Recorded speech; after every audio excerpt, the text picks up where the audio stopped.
Pour ceux qui ont fait du droit ou qui font du droit actuellement parmi vous, il faut bien comprendre que la légitimité est une notion qui ne fait pas partie du droit positif. Puisque quand vous êtes étudiant en droit, vous ne connaissez que la légalité. Qu'est-ce que c'est que la légalité? C'est la conformité à la loi. La légitimité, c'est tout autre chose. C'est la conformité, non pas à la loi, mais à une règle dont on admet qu'elle est qualitativement supérieure. C'est pour cette raison-là que cette notion n'appartient pas au droit positif. Donc la qualité de la règle, on la juge comment? Soit parce que c'est une règle qui puise dans les principes les plus sacrés, soit parce que c'est une règle extrêmement ancienne qui a pris une très grande valeur par son ancienneté, soit parce que c'est une règle profondément naturelle et qui correspond, qui se prolonge dans le lien du devoir qui rattache à la patrie. Enfin, ça peut être une règle qui synthétise toutes les autres, ainsi que les nécessités. Mais nous allons voir que cette notion de légitimité royale, elle touche à tous les points que je viens d'énumérer. Or, le problème que nous avons, c'est que le débat sur la légitimité royale s'est cantonné ces dernières années à un champ clos, celui de la querelle juridique concernant les règles de succession en vigueur du Xe siècle à la fin du XVIIIe siècle. En fin de compte, tout se passe comme si la seule question était de savoir si les renonciations d'Utrecht sont valables ou non. Et donc, c'est une question qui a un peu pollué le débat. Alors moi, je vais, avant de commencer mon exposé proprement dit, je vais revenir à Maurras, pour une fois, et que nous dit-il?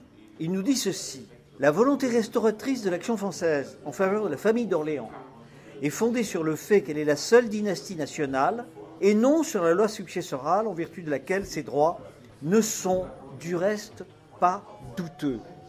Qu'est-ce que ça signifie, ce que je viens de vous dire? Ça signifie, même s'il n'était pas désigné par la loi de succession, nous soutiendrions la famille de France, mais en fait, les règles de succession la désignent. Donc, quand vous trouvez que ça devient embrouillé, revenez à cette notion, parce qu'elle est quand même un petit peu notre étoile polaire, c'est la boussole qui nous permet de voir où l'on va. Qui est en mesure, qui incarne de manière évidente la France, de telle sorte que c'est dans cette famille qu'on doit trouver le prétendant et peut-être le roi. Les règles de succession, d'ailleurs, ne sont pas purement juridiques. Et ça, c'est une chose très importante à comprendre. On va parler des règles de succession à la couronne de France, mais elles ne sont pas seulement juridiques. Ce sont des règles qui sont faites de tradition, c'est-à-dire que dans la tradition, il y a la volonté de se référer au passé, à ce qui s'est passé jusqu'à présent. Faisons comme nos ancêtres ont fait. Il y a donc une notion de transmission. Il y a une deuxième une notion très importante qui est la continuité. Et nous verrons que ces deux notions, il faut les appliquer en ce qui concerne la succession. Et puis, il y a des questions historiques, et puis il y a des questions politiques. Tout ça, c'est complètement lié pour les règles de succession. Alors, mon exposé va se découper en trois parties. Une fois n'est pas coutume, d'habitude je fais en deux parties, mais là je vais faire en trois parties, conformément aux anciennes règles de la faculté de droit. D'abord, je vais commencer par faire des rappels historiques et politiques concernant la succession. Ensuite, je vais aborder les renonciations d'Utrecht et la notion même de renonciation. Et enfin, je vais parler dans la troisième partie de ce qui est la prétendance. Alors, je vais commencer par un rappel historique, les branches successives de la dynastie capétienne. Il faut savoir que les Capétiens sont la troisième race qui a eu le royaume de France, puisque d'abord vous avez les Mérovingiens, puis vous avez les Carolingiens, et les Carolingiens vont de manière intermittente être rois à tour de rôle avec les Capétiens pendant tout le Xe siècle, et puis à la fin du Xe siècle, à ce moment-là, les Capétiens prennent de manière définitive la couronne. Donc, de 987 à 1328, ce sont les Capétiens directs. C'est-à-dire que c'est directement de père en fils. C'est toujours, dans la famille capétienne, il y a toujours un fils aîné, et c'est le fils aîné qui prend la succession. Ensuite, à partir de 1328, eh bien, ce sont les Valois, qui sont une branche collatérale. Le premier Valois, c'est Philippe VI, et le dernier, c'est Henri III. À partir de 1589, on passe aux Bourbons, avec passage en 1883 de la branche Bourbon-Valois à la branche Bourbon-Orléans. Cette transmission qui est contestée par ceux qui n'acceptent pas les droits des Orléans. Donc voilà une chose qu'il faut savoir, n'est-ce pas? Il y a eu 3 branches des Capétiens. Les Bourbons sont la 3e et les Orléans sont une branche cadette des Bourbons, mais qui a été désignée par les lois fondamentales pour succéder. Alors maintenant, nous allons parler des lois fondamentales. Qu'est-ce que c'est que les lois fondamentales? On nous dit souvent, à la Révolution, on disait l'Ancien Régime, la France n'a pas de constitution, mais si, la France avait une constitution. Et cette constitution, c'était les lois fondamentales du royaume, qui étaient d'ailleurs assez développées, qui n'étaient pas écrites, qui étaient coutumières, mais qui n'en étaient pas moins très prégnantes et très importantes pour gérer le royaume. Alors, quelles sont les lois fondamentales? D'abord, il faut comprendre une chose, c'est que la monarchie française a été fondée et continuée à partir d'une conception ultra exigeante de la monarchie, beaucoup plus exigeante que bien d'autres pays. Pourquoi? Parce que c'est la dynastie la plus longue subsistante, puisque on a en droite ligne les prétendants d'aujourd'hui remontent à Hugues Capet. Alors quelles sont les lois fondamentales? D'abord, en ce qui concerne la succession, l'hérédité. On hérite de la couronne par primogéniture, c'est-à-dire que c'est l'aîné qui doit prendre la couronne. On ne peut pas s'en emparer. Et l'on n'est point désigné, nous disent les vieux juristes, n'est-ce pas? C'est-à-dire qu'on ne peut pas dire « Ah bah tiens, tel fils, il ne convient pas, je vais désigner un autre ». C'est pas possible, ça s'appelle le préciput, mais c'est interdit par les lois fondamentales. C'est l'aîné qui doit être roi. Ce principe d'hérédité existait déjà chez les Mérovingiens et les Carolingiens, mais la dynastie capétienne lui a donné une force particulière, puisque le sang, l'hérédité par le sang est fondamental, puisqu'il y a un adage du XIIIe siècle qui nous dit « le sang de France ne se présume point ». Le sang de France ne se présume point, ça veut dire que les présomptions, c'est une présomption, bon voilà, les présomptions du droit romain ne s'appliquent pas au sang parce que c'est quelque chose de trop important pour qu'on puisse se fonder sur une apparence. D'accord? Bon. C'est une conception donc extrêmement exigeante. Alors, pourquoi les Capétiens ont-ils fait ça? Je ne vais pas entrer dans les considérations, il y a des tas d'explications qui ont été données par les historiens, mais ce serait trop long d'en parler. Le deuxième principe, à côté de l'hérédité, la primogéniture. C'est l'aîné des fils qui est héritier. Les cadets n'ont pas le droit d'être successibles. N'est-ce pas? En fait, du temps des Mérovingiens et des Carolingiens, on partageait le royaume. À chaque génération, on coupait le royaume en morceaux, chacun avait un morceau. Eh bien, les Capétiens ont instauré la règle que non, c'est l'aîné qui prend la totalité de l'héritage. Et c'est ça qui est l'acte fondateur de la France. Parce que s'il n'y avait pas eu ça, eh bien, la France aurait été séparée en 4 ou 5 morceaux, qui auraient été rattachés à d'autres rois, d'autres nations, d'autres empires. Hein. Et c'est le fait de ne pas partager le royaume, de le garder intact, par cette loi de primogéniture qui est fondatrice de la France. C'est important. Alors à partir de 1328, évidemment, il n'y a plus de fils aînés, il n'y a plus d'enfants, donc on est obligé d'aller chercher les cousins. Autre principe, la masculinité, c'est-à-dire que la primogéniture est masculine. Et c'est une chose qui n'était pas évidente, parce que jusqu'au XIVe siècle, la question ne s'était pas posée, puisque les rois avaient tous eu des garçons. Mais en 1328, il se produit la chose suivante, c'est que la France est occupée en partie par les Anglais, et le roi d'Angleterre, eh bien, il a des droits à la couronne de France si on donne le droit de transmission par les femmes. Et donc le roi d'Angleterre se fait couronner roi de France, et jusqu'en 1815, les rois d'Angleterre ont porté les armes de France sur leurs armes, hein, comme s'ils avaient été aussi rois de France, et ils s'intitulaient roi de France et d'Angleterre. Bon. Mais les Français n'en voulaient pas, ne voulaient pas avoir un roi anglais. Bon, là encore, on pourrait en discuter pendant des heures, de savoir comment ça s'est passé, pourquoi ça s'est passé comme ça. Les Anglais ont des responsabilités dans tout ça. Mais bref, les légistes ont décidé que non, on ne pouvait pas donner le royaume à un étranger parce qu'il le gérerait non pas comme un Français, mais comme un étranger, c'est-à-dire en l'exploitant hein, comme quelque chose de méprisable, alors que la France voulait être un principal, comme on disait. Donc l'idée, c'est que si les femmes ne peuvent pas régner, elles ne peuvent pas non plus en transmettre le roi.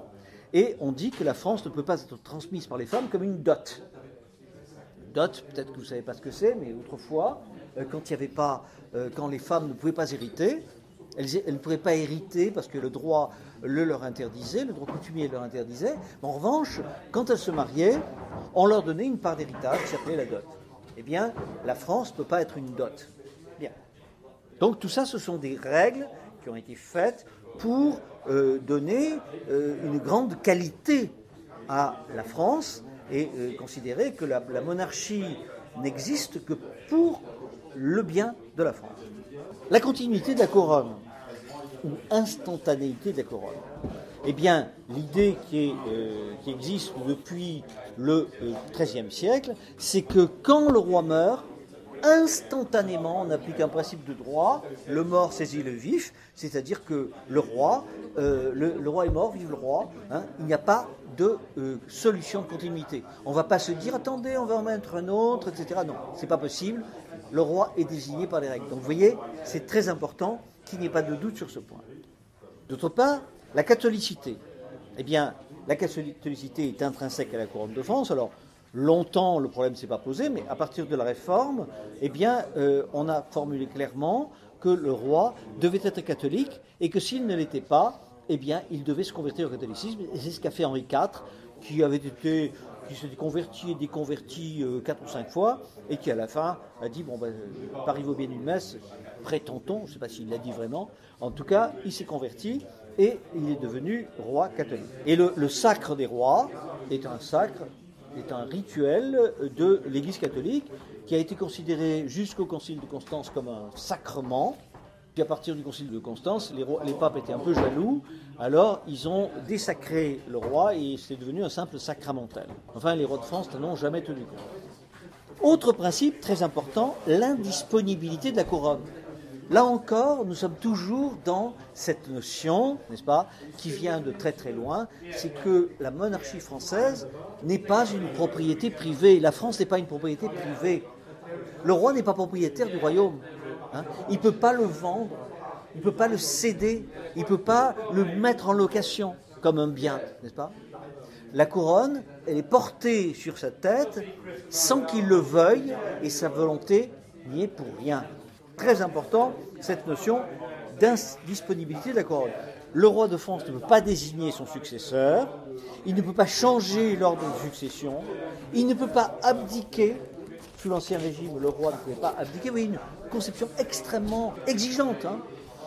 On ne connaît pas de monarchie dans le monde qui ait une conception aussi exigeante que la monarchie française. À ce point que lorsque Louis XIV a fait à Madame de Montespan plus qu'une demi-douzaine d'enfants, qui étaient des enfants illégitimes, il les a déclarés légitimes et il a demandé qu'ils puissent succéder. Eh bien, le Parlement de Paris s'est réuni et a déclaré que non, le roi de France ne pouvait pas changer les lois fondamentales et que les héritiers, c'était seulement des enfants légitimes, c'est tout. Et les enfants adultérins, parce que c'est des enfants adultérins, ne pouvaient pas régner. Donc vous voyez, c'est la constitution de ces lois fondamentales, elle s'est révélée au hasard des circonstances. On n'a jamais parlé au départ de masculinité, ça allait de soi. On n'a pas parlé non plus de catholicité, ça va aller de soi parce qu'il y a l'unité spirituelle. Et c'est à partir de la Réforme qu'on a commencé à parler de tout ça. Donc les problèmes se révèlent, on les interprète et ces lois fondamentales sont révélées par les circonstances. Donc j'espère que ces rappels, je pense que vous saviez tout ça très bien et que je me suis borné à rappeler des choses que vous connaissiez parfaitement, mais si ce n'était pas tout à fait le cas, mon propos n'aurait pas été tout à fait inutile. Bon, je vais donc aborder maintenant la deuxième partie qui concerne les renonciations et le traité d'Utrecht. Alors, qu'est-ce que c'est que le traité d'Utrecht? Eh bien, il s'est produit qu'en Espagne, l'Espagne qui n'a pas de loi fondamentale du royaume, hein, l'Espagne qui obéit à des règles dynastiques tout à fait différentes des nôtres, en Espagne, lorsque le roi Charles II d'Espagne sent qu'il va mourir, il était très très malade, c'était vraiment un cadavre vivant, hein, Il était le fruit d'innombrables unions consanguines qui avaient certainement un peu pourri le sang des Habsbourg d'Espagne. Et donc, le roi Charles II déclare que la couronne, après sa mort, passera au petit-fils de Louis XIV, puisque vous ne l'oubliez pas, eh bien, le mari, la femme de l'épouse de Louis XIV, c'était Marie-Thérèse de Habsbourg, Marie-Thérèse d'Espagne, donc qui était fille du roi d'Espagne. Donc, en Espagne, les femmes transmettent les droits à succession. Donc, Charles II disait il faut que ce soit Louis XIV, le petit-fils de Louis XIV, qui devienne roi d'Espagne. Alors, en fin de compte, il y avait une réalité politique derrière tout ça, parce qu'en fait, le roi d'Espagne, tout malade qu'il était, savait parfaitement qu'à sa mort, son empire serait partagé. Et il ne le voulait pas. Et tous les gens qui étaient attachés à l'unité de l'Espagne étaient favorables aux Bourbons. Une chose qu'on ne sait pas, mais tous les gens qui étaient favorables à l'unité de l'Espagne, qui ne voulaient pas morceler l'Espagne, étaient favorables aux Bourbons, parce qu'ils disaient, après tout, les Bourbons sont puissants et ils pourront imposer la conservation de l'unité d'Espagne. Et cette succession a entraîné une guerre épouvantable, une guerre très très dure, dans laquelle la France a énormément souffert. On peut se demander si Louis XIV a eu raison d'accepter le testament de Charles II. Il aurait pu le faire autrement. Peut-être. Mais enfin, on ne va pas faire d'Uchronie. Louis XIV considérait que sa gloire impliquait qu'il ne pouvait pas financer, il ne pouvait pas agir comme un Maquignon, et il a accepté le testament de Charles II, il a accepté de donner son trône, le trône d'Espagne, à son petit-fils. Devant toute la cour, il a dit « Mes amis, voilà le roi d'Espagne en montant son petit-fils. » Bien. Le problème, c'est que, évidemment, il y a des tas de gens qui n'étaient pas d'accord en Europe. Je peux dire que pratiquement tout le monde, personne n'était d'accord pour ça. Et en particulier, il y avait deux puissances qui étaient tout à fait hostiles. Les Habsbourg d'Autriche, parce qu'ils voulaient, eux, reprendre la succession. Et puis les Anglais, qui ne voulaient pas un empire trop puissant en Europe. Et surtout, ils ne voulaient pas qu'il y ait deux royaumes liés, éventuellement, sous un même monarque, ce qui aurait rendu la France et l'Espagne, la France-Espagne en quelque sorte, trop puissante. Donc, il y a eu une guerre terrible, la guerre de succession d'Espagne, qui a coûté énormément d'argent et beaucoup de sang à la France, et qui s'est terminée par deux traités, le traité d'Utrecht et le traité de Rastatt, 1713 et 1715, dans lesquels les Anglais et les Autrichiens acceptent de laisser le trône d'Espagne à un Bourbon, le petit-fils de Louis XIV, qui va régner sous le nom de Philippe V. D'accord ? Mais il faut pour cela qu'une renonciation soit signée par deux traités internationaux, et par laquelle, solennellement, les Espagnols renoncent à régner sur la France. Donc la branche des Bourbons d'Espagne accepte d'être une autre dynastie, de devenir une autre dynastie. Et qu'est-ce qui se passe à ce moment-là ? Il se passe que, côté français, il n'y a plus qu'un seul descendant, qu'un seul héritier. Parce qu'il y a eu des épidémies de variole, et toute la famille royale a été tuée par la variole. Ça a été... Ils sont morts comme des mouches. Et le seul qui peut régner, c'est un petit enfant qui s'appelle Louis XV. Et cet enfant, il est lui-même malade. Il a lui-même la variole. On pense qu'il va mourir. À ce moment-là, qu'est-ce qui va se passer ? Ce qui va se passer, c'est que le roi d'Espagne dit « Oh, mais moi, attendez, moi je peux régner en France. Hein. Puis d'ailleurs, s'il le faut, j'abandonne l'Espagne, parce que je préfère la France à l'Espagne. » Donc, c'est comme ça que ça se passe. Et évidemment, il va essayer de prendre des appuis dans la famille royale, un peu partout, pour pouvoir devenir roi de France. Mais le problème, c'est que Louis XV ne va pas mourir, comme vous le savez. Il a régné très longtemps, et il ne va pas mourir, ce qui fait que le roi d'Espagne se rend compte qu'il a beau dire tout ce qu'il veut, il ne sera pas roi de France, et il va peu à peu dire bon d'accord je renonce, mais il faut me donner 100 000 louis d'or, ou je renonce, mais il faut me rendre l'île de Minorque que vous m'avez prise. Enfin, il négocie pour pouvoir rester, puisqu'il sait qu'il ne sera pas devenu roi d'Espagne, roi de France. Voilà ce qui se passe.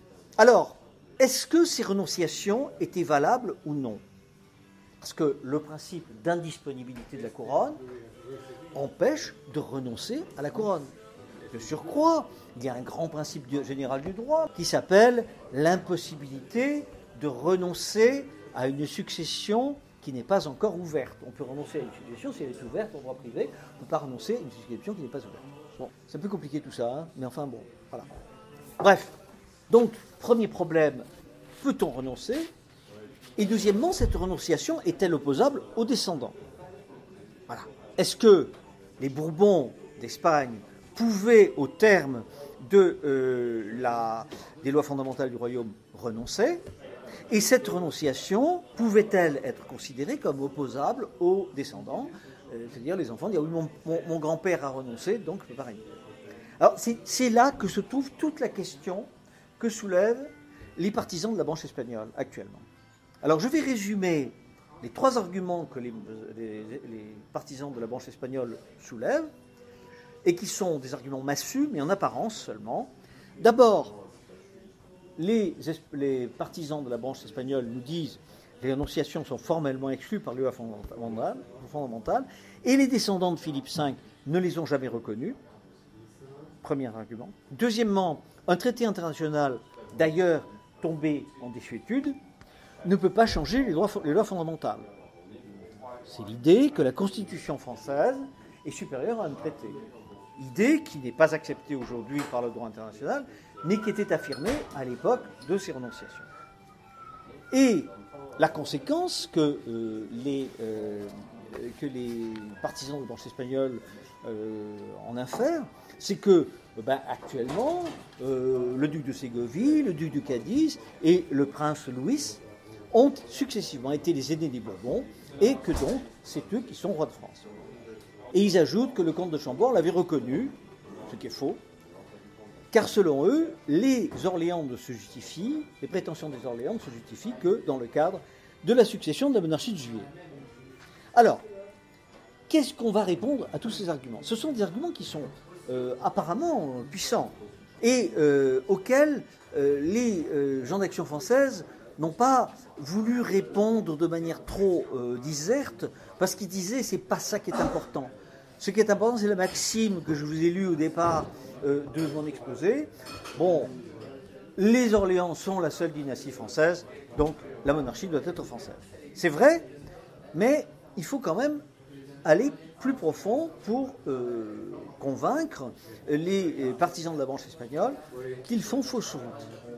Alors, d'abord, en ce qui concerne la renonciation de Philippe V, il faut bien voir que lorsque Philippe V a renoncé à la couronne de France, il n'a pas fait une seule renonciation, il en a fait une dizaine successivement, chacune étant motivée par une négociation. Et à la fin de son règne, il n'en parle même plus. La renonciation est devenue quelque chose de tout à fait acceptable et même plus discuté. Et en fait, on s'aperçoit que les affirmations des Blancs d'Espagne sont très contestables. D'abord, il est faux que les Bourbons d'Espagne aient refusé de renoncer à leurs droits. Ils l'ont fait de manière très claire. Et je vous lis les termes de la renonciation. De ma propre volonté et pour mes héritiers et successeurs, de ma pure et franche volonté, je renonce pour toujours et à jamais pour moi-même et pour mes héritiers et successeurs. Alors bien sûr, par la suite, il va dire qu'il l'avait fait parce qu'il était contraint et forcé, mais peu à peu, il l'acceptera. Et par la suite, après la mort de Philippe V, tous les rois qui ont succédé, les rois d'Espagne, n'ont plus jamais prétendu à la couronne de France. Par exemple, Charles III n'a jamais demandé à être noté parmi les successifs. De même Ferdinand VII, de même Charles IV. Et on peut même dire que Ferdinand VII est allé encore plus loin, puisqu'il a reconnu l'autorité, non pas du roi de France, mais de Napoléon, pour être le souverain de la France, puisque Napoléon lui a donné aux Espagnols le royaume d'Étrurie, royaume éphémère, mais pour lequel Ferdinand VII a réaffirmé solennellement que le roi de France, c'était l'empereur Napoléon. Donc, vous voyez, ils ont quand même, la renonciation, elle a été quand même assez solennelle. Et notons quand même qu'à l'époque, Louis XVIII, qui était en exil, souffrait 1000 morts dans des conditions épouvantables, et qu'il aurait parfaitement pu faire la même démarche que Ferdinand VII et vivre de manière quand même bien plus confortable. Eh bien non, il ne l'a pas fait, il a préféré vivre par -20 dans un château à moitié en ruine, sur les bords de la Baltique, plutôt que d'accepter, de renoncer à une partie de ses droits. Une chose importante qu'il faut noter également, et qui est très importante, c'est qu'à partir du XVIIIe siècle, eh bien, ni Louis XV, ni Louis XVI, ni Louis XVIII, ni Charles X ne vont considérer que les Espagnols sont successibles. Et ça, on le sait parfaitement, parce qu'il y a un almanach royal qui est publié tous les 2 ans, et dans lequel on note tous les successibles. Eh bien, les successibles, il est évident que les Espagnols n'y sont pas. Ils ne sont pas parmi les princes de la Maison de France. Et en revanche, il y a, parmi les princes successibles, il y a les Orléans et il y a les Condés. Donc jamais, pendant tout le XVIIIe siècle, ni Louis XV, ni Louis XVI, ni Louis XVIII, ni Charles X, ni le comte de Chambord, tous ces rois considéraient que les lois fondamentales avaient passé à côté des Espagnols. Enfin, une dernière révélation que je vais vous faire, révélation qui n'est pas une révélation pour les gens qui sont intéressés à la question, mais bon, vous n'êtes pas forcément obligés de le savoir, les Bourbons d'Espagne ne sont pas les aînés des Bourbons. Les Bourbons d'Espagne ne sont pas les aînés des Bourbons. Qui sont les aînés des Bourbons? Ce sont les Bourbons-Busset. Car la famille de Bourbon, vous savez, elle remonte à les fils de Saint-Louis. Un des fils de Saint-Louis qui était fait duc de Bourbon, et la dynastie des Bourbons, eh bien, elle a vécu en dehors de la couronne jusqu'en 1589, date à laquelle Henri III meurt, et à ce moment-là, ce sont les Bourbons qui reprennent la couronne. Mais ça fait quand même 4 siècles pendant lesquels les Bourbons vivent comme des grands feudataires, c'est tout. Eh bien, les Bourbons-Busset sont les aînés. Bon, alors vous me direz, mais alors pourquoi ils ne sont pas dynastes? Eh bien, la question s'est posée. Lorsque Henri IV a voulu prendre le pouvoir, il est allé voir le chef de la maison de Bourbon-Busset en lui disant « Est-ce que vous voulez prétendre à la couronne, puisque c'est vous les aînés ?» Et les Bourbon-Busset ont répondu « Non ». Pourquoi? Alors là, c'est l'histoire qui nous répond. Je vous ai dit tout à l'heure que les règles de succession, elles dépendaient de l'histoire. Mais parce que les Bourbon-Busset, ils avaient choisi d'avoir une souveraineté intermittente sur une principauté ecclésiastique. C'est-à-dire qu'une génération, c'était un Bourbon-Busset qui était prince-évêque de Liège, et l'autre génération, c'était un Wittelsbach, famille de Bavière. Donc, si vous voulez, ils avaient une principauté, ils n'avaient pas du tout envie de prétendre à la couronne de France. Et le problème, c'est que pour être prince-évêque, il faut quand même être évêque. Et il y avait un prince-évêque qui s'était marié et qui avait fait 4 enfants à la fille d'un grand seigneur au XIVe siècle, le duc de Gueldre. Bon, alors, évidemment, l'Église a dit, mais comment? C'est pas possible, il n'était pas marié. Il ne pouvait pas être marié et évêque. Oui, mais bon, malheureusement, il était marié et évêque. Bon, alors, donc, évidemment, à l'époque, Louis XI avait déclaré qu'il était bâtard. Puisqu'il n'était pas marié, puisqu'il était évêque, ben, c'était bâtard. Mais c'était évidemment intenable sur le plan historique, car au XIVe siècle, un duc de Bourbon n'a pas fait un enfant à la fille du duc de Gueldre sans se marier. C'est absolument impensable. Hein, c'est évident. Donc, voilà. Et d'ailleurs, ça s'est reconnu par la suite. François Ier a solennellement reconnu la légitimité des Bourbons-Busset. Donc, les Bourbons-Busset, pourquoi ils ne sont pas dynastes alors? Puisque c'est les aînés. Mais parce que, tout simplement, ils n'ont pas renoncé individuellement. Ils ont renoncé pendant des centaines d'années. Il y a eu en permanence, ils ont renoncé à la couronne de France, plusieurs générations, 7 ou 8 générations. Or, il y a un grand principe du droit. Un principe général du droit, c'est que c'est le principe de temporalité, c'est-à-dire qu'un droit qui n'est pas exercé, qui n'est jamais exercé, va disparaître. Vous ne pouvez pas prétendre avoir un droit et ne pas l'exercer. Nous verrons que c'est très important cette notion-là. C'est pour ça que les Bourbon-Busset, aujourd'hui, sont parfaitement fidèles et loyaux vis-à-vis de la famille d'Orléans et ne prétendent pas être rois de France. Et pourtant, c'est eux qui sont les ailés, non seulement des Bourbons, mais de tous les Capétiens, y compris les Capétiens portugais, tous les Capétiens bâtards ou légitimes. Bien. C'est important quand même de le savoir, c'est une chose qu'on a un peu oubliée. Alors, puisqu'on en est au bâtard, là je voudrais vous dire une chose, ce n'est pas très correct, je veux dire, c'est pas très gentil, ça se fait pas, mais je vais quand même le dire. Parce que les Bourbons d'Espagne, ils sont Bourbons selon les règles espagnoles, mais selon les règles françaises, ils ne le sont pas. Pourquoi? Parce que comme je vous l'ai dit tout à l'heure, vieux principe des légistes, le sang de France ne se présume point. Or, de qui descendait Alphonse XII, qui est le quadrisaïeul du petit prince Louis d'aujourd'hui? Eh bien, il descendait de deux enfants d'Espagne. Le premier était François de Paule, qui était le fils du roi Charles IV, le fils putatif du roi Charles IV, et de l'infante Marie-Thérèse de Bourbon, Bourbon-Parme. Seulement, le problème, c'est que leur propre frère a contesté leur filiation en disant que c'était des bâtards et que sa sœur et son frère, François de Paule, étaient des bâtards, étaient issus des œuvres du ministre Godoy, prince de la paix, hein, avec la reine Marie-Thérèse. Quand même, le roi d'Espagne dit lui-même « Mon frère n'est pas mon frère, c'est mon demi-frère ». On peut quand même considérer que ça a une certaine valeur, une certaine notoriété. Et François de Paule va avoir un fils qui s'appellera François d'Assise. Et François d'Assise, vous savez, en Espagne, on donne ces noms-là, on donne des prénoms avec une qualification. Bon, nous, en France, on ne fait pas ça, mais François d'Assise a épousé la reine Isabelle, qui était la fille de Ferdinand VII. Et le problème, c'est que François d'Assise détestait les femmes. Il n'a jamais touché une femme de sa vie. Et il était au contraire non seulement parfaitement homosexuel, mais il vivait habillé en travesti. Hein? Non, écoutez, c'est l'histoire, moi j'y peux rien. Hein, c'est pas très gentil de dire ça, c'est pas très poli de le dire, mais quand même, bon, il était travesti et chaque fois que la reine avait un enfant, il la félicitait d'être tombée enceinte comme s'il n'y était pour rien, et c'était d'ailleurs le cas, il n'y était pour rien.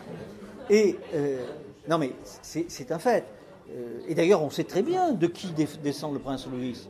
Il descend du général, valeureux général, qui s'appelait le comte de Puigmoltó, général catalan, donc voilà. Mais au point de vue de l'Espagne, c'est pas grave, puisque c'est les femmes qui transmettent. Les femmes peuvent transmettre aussi bien que les hommes. Mais en France, c'est pas possible, car seule la France, comme on dit, en France, le droit de succession est de verge et non pas de ventre.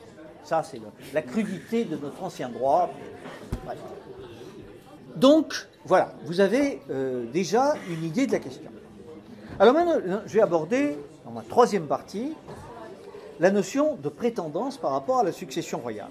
Et là, on ne va plus faire de généalogie, on ne va plus faire de droit pur, on va faire du droit politique, de la science politique. Car il faut bien comprendre que la succession d'une monarchie existante est très différente d'une monarchie qui a disparu. Car lorsqu'une succession a été faite, elle efface le choix des possibles, parce qu'on tombe dans le réel. Alors que la prétendance, c'est une pure virtualité.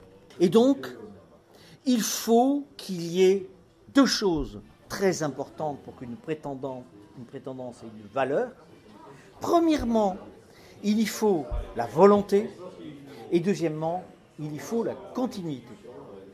Je prends par exemple un cas, bon, vous savez qu'en Angleterre, la reine d'Angleterre descend du prince d'Orange, qui n'était pas du tout roi d'Angleterre au départ, qui était Stadhouder de Hollande, mais qui a détrôné le roi Jacques II d'Angleterre. Le roi Jacques II a été détrôné au cours d'un événement qu'on a appelé la Glorious Revolution, 1688. Et le Jacques II s'est marié, il avait des enfants, il a eu des successeurs, etc., etc. Ce qui fait qu'aujourd'hui, il y a une succession jacobite à la couronne d'Angleterre. Il y a des gens qui disent « c'est nous le roi d'Angleterre ». Et évidemment, ce n'est pas Élisabeth. C'est actuellement, c'est le duc de Bavière qui est le roi d'Angleterre. Il n'en fait pas état. Il ne va pas se couvrir de ridicule en disant partout je suis le roi d'Angleterre. Bien sûr que non. Parce qu'il n'a pas envie de prendre des risques pour quelque chose qui n'a politiquement aucune valeur. Il le dit comme ça, oui, je suis roi d'Angleterre, comme il y a des gens qui disent je suis roi de Jérusalem, bon, ils le mettent sur leur liste des titres, mais ce n'est pas une prétendance. Pour pouvoir donner une valeur à cette prétendance, il faut la volonté, donc il faut prendre des risques, et il faut de la continuité. Alors, si la continuité existe, pourquoi ne lui attribuer aucune valeur? Essayons de réfléchir à ce qui serait passé si, en 1883, quand le comte de Chambord est mort, le premier comte de Paris avait décidé, pour conserver son héritage matériel, je ne parle pas de l'héritage des rois, mais son héritage matériel, bien matériel, les richesses énormes du duc d'Aumale, il avait dit, bon ben d'accord, j'accepte d'être Louis-Philippe II, et non pas Philippe VII. Et il aurait gardé son héritage matériel, il aurait gardé le château de Chantilly, l'immense fortune des Condés, et évidemment, il aurait été le prétendant orléaniste, et non pas le prétendant royaliste. Mais il n'a pas voulu le faire, il a dit non, je serai le roi Philippe VII ou rien, et je me refuse absolument de reprendre la succession orléaniste. Et qu'est-ce qui se serait passé si, à ce moment-là, le comte de Paris ayant pris la succession orléaniste, le roi carliste de l'époque, le comte de Montithon, avait dit « ben moi, je suis roi de France. Je vais en France, je dirige mes troupes. » L'histoire aurait été changée. Peut-être qu'aujourd'hui, je vous dirais que c'est le descendant des carlistes qui est roi. Ça ne s'est pas passé comme ça du tout. Politiquement, ça ne s'est pas passé comme ça. En fait, ce qui s'est passé, c'est que le comte de Chambord est mort en sachant parfaitement que seuls les Orléans s'intéressaient à la France. Il a fait de nombreuses interviews dans lesquelles il a dit, ben oui, il n'y a pas de discussion, ce sont les Orléans qui sont les descendants, qui sont les successibles. Et même si les Orléans ont certaines idées que je ne partage pas, la fonction qu'ils exerceront changera leurs idées parce que la fonction royale, elle est formatrice en soi. Quant au carliste, au roi carliste, eh bien à l'époque c'était le comte de Montithon. Et le comte de Montithon, qu'est-ce qu'il voulait faire? De la photographie. Et il se foutait pas mal et de la France et de l'Espagne. Donc, quand même, il faut être clair. Quels sont les rois de France les rois de France putatifs qui ont assuré la continuité royale depuis la mort du comte de Chambord? Ben, nous le savons très bien. Vous avez d'abord le premier comte de Paris, qui a assuré la succession, puis son neveu Philippe VIII, le duc d'Orléans, qui a été un prince tout à fait glorieux, qui a voulu s'engager en 14 et qui n'a pas pu le faire parce qu'il n'avait pas le droit, qui a été exilé d'ailleurs. Les Orléans ont été exilés à cause de leur prétendance, n'est-ce pas? Et puis ensuite, vous avez le duc de Guise, qui a été un prétendant un peu effacé, mais tout à fait fidèle. Et puis le deuxième comte de Paris, qui a fait des pieds et des mains pour devenir roi, qui n'a pas réussi. Il a fait des choses qui ne nous ont pas plu, qui nous ont déplu, mais il a essayé. Et puis ensuite, vous avez le troisième comte de Paris qui est là aujourd'hui, et puis vous avez le prince Jean, qui viendra vous voir, j'espère, cet été, vous aurez l'occasion de le voir, et qui continue à militer en France, avec des Français, pour restaurer la monarchie en France. Or, qu'est-ce que vous avez eu parmi les rois, les soi-disant rois que les soi-disant légitimistes nous donnent? D'abord, vous avez Jean III. Je donne le numéro qu'il donne, hein, c'est le numéro qu'il donne. Jean III. Bon, prétendant carliste, qui est mort en 1887, qui n'a jamais rien fait ni pour le carliste, ni pour le légitimisme français, et qui a eu des idées extrêmement à gauche, et qui d'ailleurs a demandé aux royalistes français de se rallier à la République à la suite du ralliement de Léon XIII. Ensuite, vous avez son fils, Charles XI, selon la numérotation qu'il donne, roi carliste, qui fut un homme d'un grand courage, un grand défenseur du carlisme, qui fit la guerre sans arrêt, une guerre très dure, pour restaurer la monarchie carliste en Espagne. Il fut battu, mais il se foutait éperdument de la France. Il n'y avait que l'Espagne qui l'intéressait. Et d'ailleurs, à un moment, on a une lettre de lui, dans laquelle il écrit à l'époque au comte de Paris, en lui disant « Moi, si vous me reconnaissez comme roi d'Espagne, je vous reconnais comme roi de France. » Alors, on ne peut pas dire que l'indisponibilité, ça l'empêchait de dormir. Hein. Ensuite, vous avez Jacques Ier, Jaime, qui a été officier russe, d'un grand courage, mais qui se fichait éperdument de la France. Il s'est jamais intéressé à la France, et d'ailleurs, il ne s'intéressait pas non plus à la politique, et il avait des idées qui n'étaient pas du tout des idées contre-révolutionnaires. Ensuite, vous avez son oncle, Charles XI, le nom qu'il donne, qui n'a jamais voulu mettre les pieds en France. En 14, il a proposé de s'engager dans l'armée allemande, s'il vous plaît. Hein, donc, qui était un homme d'un grand courage également, tout à fait estimable, hein, qui avait fait la guerre à 16 ans, les guerres carlistes. À 16 ans, il a mené des troupes à l'assaut. Moi, j'ai beaucoup d'admiration. Enfin, c'était pas roi de France. Il se foutait pas mal de la France. Ça ne l'intéressait pas. Bon, alors, faut pas, la volonté n'y est pas. Et puis ensuite, vous avez Alphonse XIII, le roi d'Espagne, qui s'est jamais intéressé à la France. Et même quand il est venu s'installer en France, eh bien, il n'a pas du tout dit « je veux être roi de France ». Soit dit en passant, tous ces gens, quand ils venaient en France, on ne les considérait pas comme des prétendants, hein, dangereux pour la République. En revanche, les Orléans, quand ils mettaient les pieds en France, aussitôt ils étaient arrêtés, mis en prison et puis éjectés. Lorsque le duc d'Orléans veut s'engager pour faire son service militaire, eh bien, il est immédiatement arrêté et on le met à la gamelle. Pendant une semaine, on l'appelle le prince Gamelle, d'ailleurs. Donc, ces gens-là, ils ont pris des risques, ils ont souffert pour la France. Les Espagnols, ils se foutaient, ça ne les intéressait pas du tout. Ensuite, vous avez Alphonse III, le duc du Cadiz, pas le duc du Cadiz, son père, Jaime, Jacques III, qui qui renonce régulièrement à la couronne de France et à la couronne d'Espagne, moyennant finance, et chaque fois il faut le payer pour qu'il confirme les renonciations. En plus, il était, bon, ça n'a rien à voir, mais il était sourd, muet et aveugle. Non, mais attendez, je veux pas être bas, mais voilà. Bon. Ensuite, vous avez le duc de Cadiz, qui était ambassadeur d'Espagne, qui toute sa vie, il a fait sa carrière dans la diplomatie espagnole. Il n'a jamais fait le moindre acte de prétendance.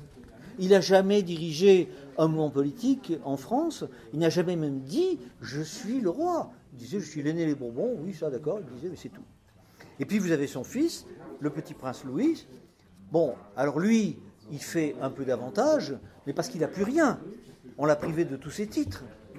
Il était duc de Cadiz, le roi d'Espagne, il a dit maintenant tu n'as plus rien, tu n'as plus le droit de porter le titre de duc de Cadiz, ni le titre de duc de Ségovie, tu n'es plus rien. Alors bon, il se dit après tout, pourquoi ne pas prendre le titre de duc d'Anjou, ça fait bien dans le tableau. Voilà. Mais il vit en Espagne, et il ne parle pas très bien français, et la France ne s'intéresse pas beaucoup. Et vous allez voir que s'il accepte de recevoir le titre de duc de Franco, sa prétendance, elle va être de plus en plus diminuée, parce que c'est quand même difficile de s'appeler Franco et de vouloir être roi de France. Donc, voilà, 8 princes, dont 6 ne jugeaient pas nécessaire d'avoir une résidence en France, de participer aux guerres françaises, etc. Bon, voilà, pour moi, c'est déjà quelque chose de très important. Alors, je vais maintenant aborder un autre problème, celui de l'idéologie, n'est-ce pas ? Donc, l'idéologie que nous défendons, ce n'est pas du tout l'idéologie orléaniste, celle de Louis-Philippe. On n'est pas des orléanistes. On est des royalistes, défendons le principe royal traditionnel, et les gens qui soutiennent l'Espagne ne sont pas des légitimistes. Il n'y a plus de légitimistes ni d'orléanistes aujourd'hui, puisque depuis la mort du comte de Chambord, eh bien, cette scission a disparu. Donc, la prétendance ne peut pas se contenter de répéter stupidement « je suis hein ». Je ne prétends pas, je suis. Parce que ça, c'est une véritable injure à tous les gens qui se dévouent pour lui. Parce que si je ne prétends pas, ça veut dire que je ne prends pas de risque. Hein. Je ne manifeste pas ma volonté, je me fie simplement au fait que je me suis donné la peine de naître et ça me suffit. Mais c'est pas ça la monarchie, c'est pas ça la prétendance. D'accord ? Donc, eh bien, je crois que vous avez compris qu'une prétendance ne s'apprécie pas seulement par rapport à des droits, mais aussi par rapport à un projet, par rapport à une idéologie. Et l'Action française a pris la succession des Orléans comme étant la succession véritablement française. Et les légitimistes, les anciens légitimistes, la plupart du temps, soit se sont ralliés à l'Action française, soit se sont ralliés à la République. Ce qui fait qu'il n'y a pas eu de royalisme non favorable aux Orléans pendant 70 ans. Vouloir revenir là-dessus et dire oui, ben nous maintenant, on ne peut plus régner en Espagne, alors la France c'est un lot de consolation qu'on accepte avec plaisir. Non, la France n'est pas un lot de consolation et cette façon de voir est une tentation regrettable pour les royalistes. Je vous remercie de votre attention.